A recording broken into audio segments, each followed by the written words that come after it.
Anyone who is fond of aviation cannot dismiss airships and the luxurious air travel they have the potential to provide. To encash the romanticism associated with the splendor of boundless air travel that an airship can offer, the Italian design studio Lazzarini showcased their 150-meter airship-style superyacht concept powered by solar cells and buoyed by helium gas. In this video, we are going to look at some of the technologies that have been recently patented to make airship travel once again safe and efficient. We will also explore the concept of vacuum airship that has been around for nearly 500 years, but it is only now that material is available to make it possible. So let's begin. Just imagine your own relatively small personal airship floating around without the worry of any fuel shortage. Perhaps a younger generation can get some sense of it while watching the Nintendo's game character Mario comfortably traveling in the Odyssey. Or anime fans can appreciate the joys of exploration and hunting trips aboard the Queen Zaza airship as shown in the series Drifting Dragons.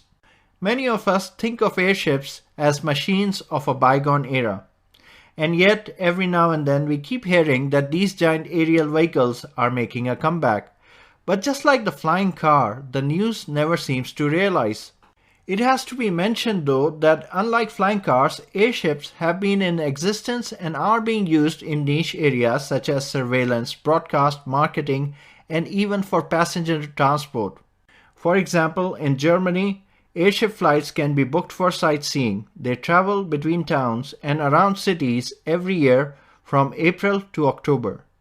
These are helium-filled Zeppelin-NT semi-rigid airships that have been in operation since 2001. They can carry 12 passengers or 1900 kilograms of payload. Despite their obvious benefits, airships haven't become mainstream. However, with the push for greener, more sustainable aviation and recent developments in material technology, things are shaking up. The aviation giant Lockheed Martin, California-based Aeros, UK-based HAV, French company Flying Whales, Canada-based BAS International, and the Chinese company Guangqi Science are all pursuing different airships with advanced technology. These technologies enable more efficient flights with low maintenance and require almost zero ground crew for mooring and operations. The market giant Amazon has also put its weight in pursuing airship to be used as a flying warehouse, which it is calling an airborne fulfillment center. A patent was filed by Amazon which suggests that drones will descend from the airship to drop goods at specific locations on the ground.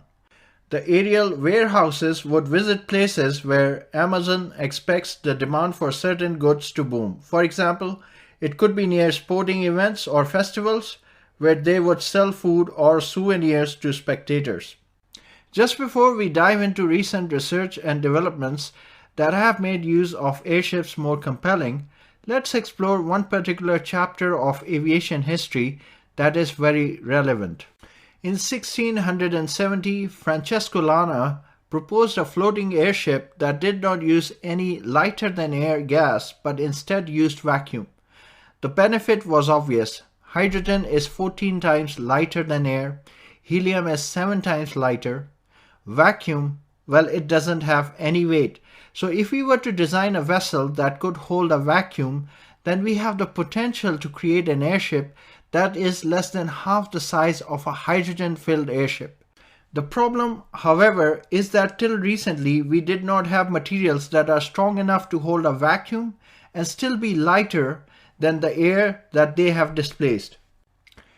We live under a sea of air, and the atmospheric pressure, although we don't feel it, is immense. That is over 100,000 newtons per square meter. To give an idea, the pressure exerted against the ground by an elephant's weight distributed evenly over its 4 feet is less than the atmospheric pressure. And it is this pressure that crushes any lightweight structure that tries to hold a vacuum.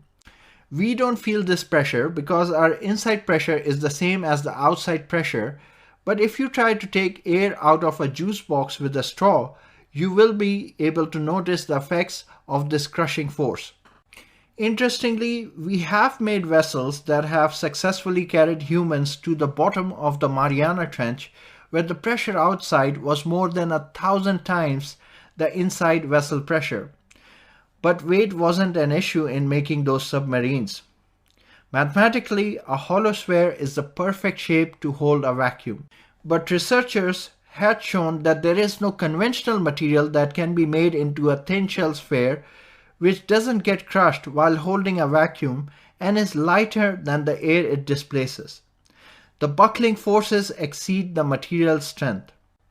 Having said that, recent advancements have indicated that with new age materials we can build non-homogeneous rigid structures using beams to form icosahedron shapes with mylar or xylon skin to create vacuum lighter than air vehicles.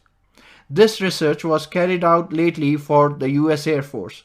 It must be mentioned here that so far these vacuum-based airship designs are still heavier than the Zeppelin NT and Airlander, and therefore their payload capacity is less. It is a step in the right direction though. To dig deeper, an important parameter for airship design needs to be understood. It is the ratio of the total weight to the buoyant lift force, denoted by W or B. This ratio has to be less than 1 for an airship to rise. The lower the weight to buoyant force ratio of an airship, the more payload it can carry for a given volume, which translates into greater transportation efficiency. Modern materials enable the construction of vehicles with much lower W or B than in the past. Modern airships often achieve W or B ratios of less than 0.3. The Zeppelin NT has an estimated skin plus frame W by B ratio of just 0.18. The vacuum airship made with ultra-high modulus carbon fiber and beryllium skin achieve a W by B ratio of 0.79. With graphene-based materials in the future, it can reduce to 0.57. So there's still a long way to go. The idea is appealing as it sets aside two major problems faced by the filling gases in an airship, that is, flammability of hydrogen and the usage of non-renewable source, that is helium. There is also much research that has gone into making the modern airships more aerodynamic. For optimal shape of the airship, a fineness ratio of 4.62 was found. Fineness ratio is defined as the airship's maximum length divided by the maximum diameter. The longer an airship, the less pressure drag it experiences for a given volume, but the more skin friction drag it incurs. Therefore, there is an optimal fineness ratio of 4.62 where the sum of skin friction drag and the pressure drag is a minimum. On a separate front, it was found by tests that stern-mounted propellers can reduce the power of an airship by as much as 26% as they energize the boundary layer before separation. For powering the airships, China has already carried out flights with flexible thin-film solar panels forming the envelope. Using electric motors in conjunction with solar panels could immensely reduce the weight that is carried compared to when using an internal combustion engine with fuel to drive propellers. Note that the relatively lightweight motors do not require a heavy supporting structure as engines do, and this reduces the weight of the airship further. Modern solar-powered Chinese airships can stay in the air for up to 6 months at a time. Similarly, research on hydrogen-powered airships is also being carried out despite many finding it questionable for safety reasons. But by compartmentalizing hydrogen in multiple ballonets, allowing hydrogen to diffuse below combustible concentration in case of leaks, and using separators that mitigate thermal propagation, safe hydrogen airships can be produced. These would be primarily used for cargo transport. It would take years of safe cargo operations and proven safety record before any passenger flights are allowed. Hydrogen airships do have their benefits. The payloads are higher for the same size of ship, and hydrogen is 3 times cheaper than helium. Hydrogen gas can be produced anywhere in the world, unlike helium. New thrust vectoring systems have been developed and tested that allow the airship to move without the need of ground crew.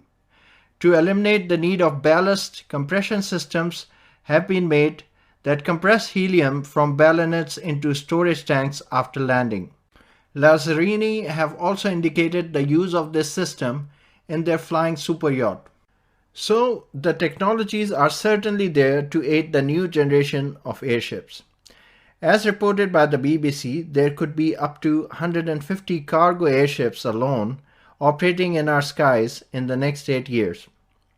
And with this, the video is concluded. If you learned something from this video, then please do give it a thumbs up. Thank you for your attention.